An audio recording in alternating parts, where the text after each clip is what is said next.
شروع اللہ کا نام لے کر جو بڑا مہربان نہایت رحم والا ہے۔ صاد، قسم ہے قرآن کی جو نصیحت سے پر ہے کہ تم حق پر ہو، مگر جو لوگ کافر ہیں وہ غرور اور مخالفت میں پڑے ہیں۔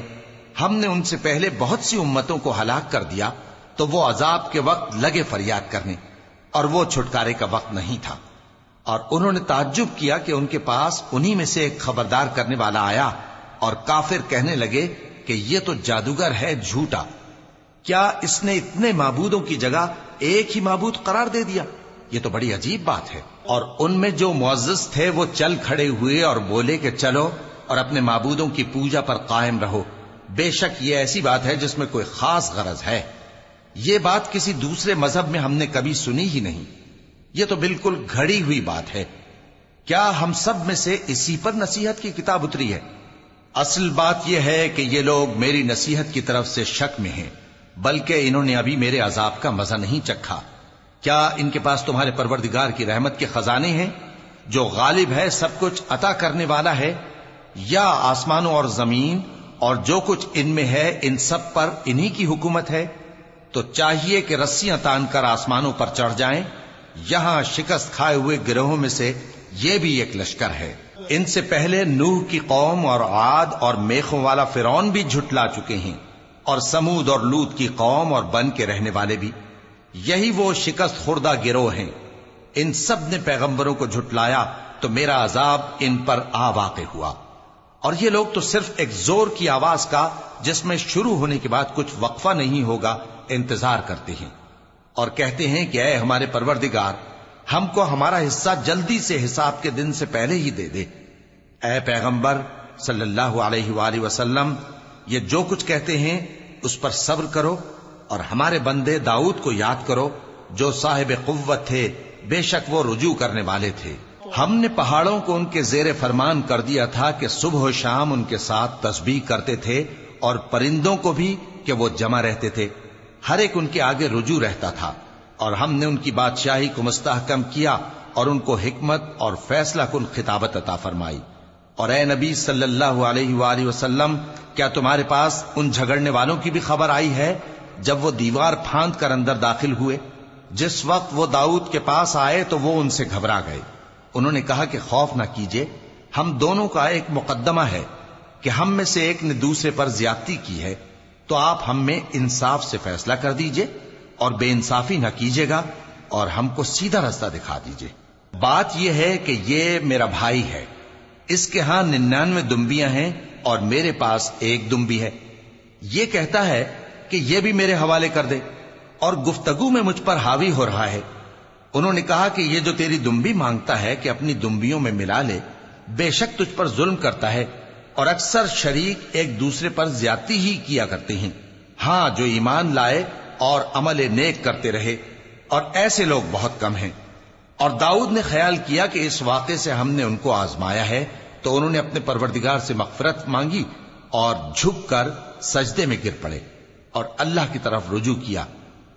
چونکہ آیت سجدہ تلاوت کی گئی ہے، لہذا سامعین پر سجدہ واجب ہے۔ تو ہم نے ان کو بخش دیا، اور بے شک ان کے لیے ہمارے ہاں قرب اور عمدہ مقام ہے۔ اے داؤد، ہم نے تم کو زمین میں خلیفہ بنایا ہے، تو لوگوں میں انصاف کے فیصلے کیا کرو، اور خواہش کی پیروی نہ کرنا کہ وہ تمہیں اللہ کے رستے سے بھٹکا دے گی۔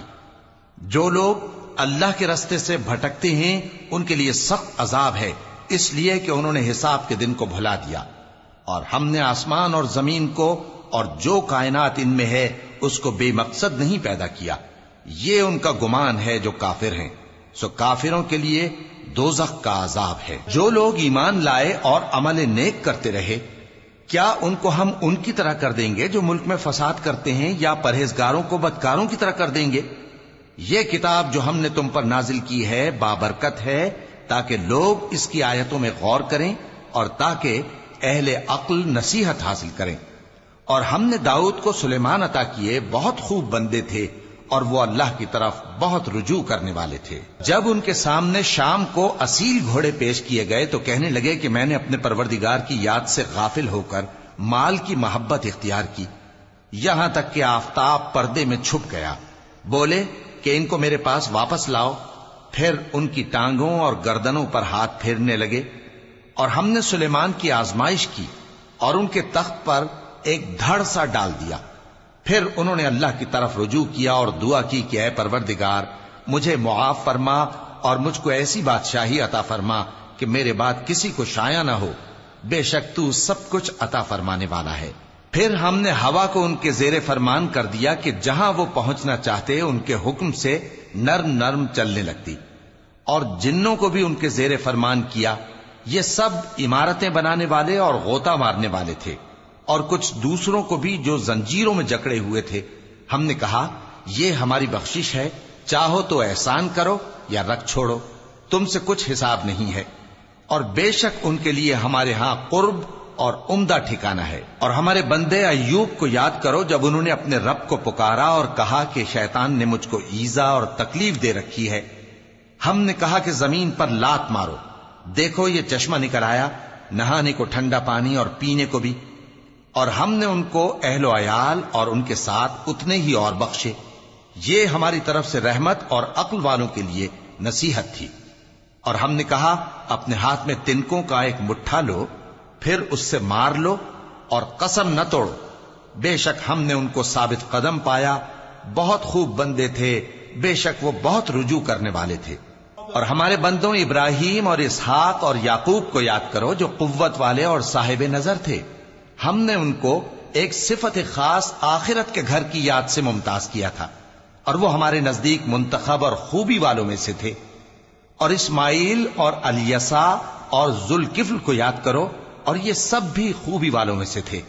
یہ نصیحت ہے اور پرہیزگاروں کے لیے تو عمدہ ٹھکانہ ہے، ہمیشہ رہنے کے باغ جن کے دروازے ان کے لیے کھلے ہوں گے، ان میں تکیے لگائے بیٹھے ہوں گے، اور کھانے پینے کے لیے بہت سے میوے اور مشروبات منگاتے رہیں گے، اور ان کے پاس نیچی نگاہ رکھنے والی اور ہم عمر حوریں ہوں گی۔ یہ وہ چیزیں ہیں جن کا حساب کے دن کے لیے تم سے وعدہ کیا جاتا تھا، یہ ہمارا رزق ہے جو کبھی ختم نہیں ہوگا۔ یہ نعمتیں تو فرمانبرداروں کے لیے ہیں، اور سرکشوں کے لیے برا ٹھکانہ ہے، یعنی دوزخ جس میں وہ داخل ہوں گے، اور وہ بری آرامگاہ ہے۔ یہ کھولتا ہوا گرم پانی اور پیپ ہے، اب اس کے مزے چکھیں، اور اسی طرح کے اور بہت سے عذاب ہوں گے۔ یہ ایک فوج ہے جو تمہارے ساتھ گھستی چلی آ رہی ہے، ان کو خوشامدید نہ کہا جائے۔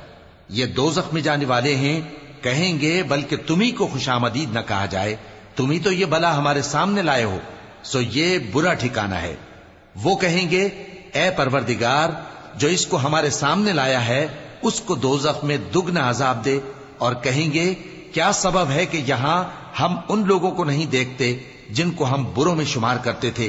کیا ہم نے ان سے ٹھٹھا کیا ہے یا ہماری آنکھیں ان کی طرف سے پھر گئی ہیں؟ بے شک یہ اہل دوزخ کا جھگڑنا برحق ہے۔ کہہ دو کہ میں تو صرف خبردار کرنے والا ہوں، اور اللہ اکیلے اور غالب کے سوا کوئی معبود نہیں، جو آسمانوں اور زمین اور جو مخلوق ان میں ہے سب کا مالک ہے، غالب ہے، بخشنے والا۔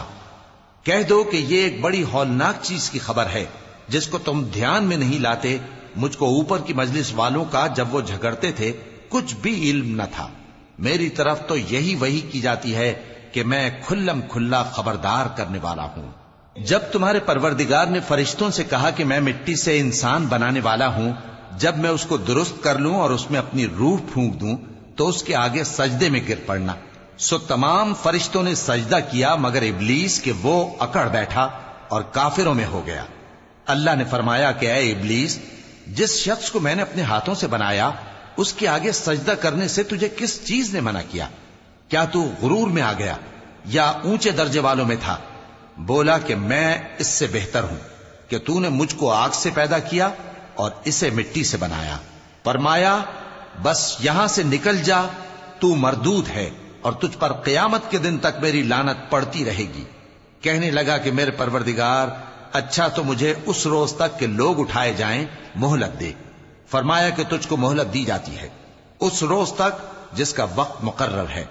کہنے لگا کہ مجھے تیری عزت کی قسم، میں ان سب کو بہکاتا رہوں گا سوائے ان کے جو تیرے چنے ہوئے بندے ہیں۔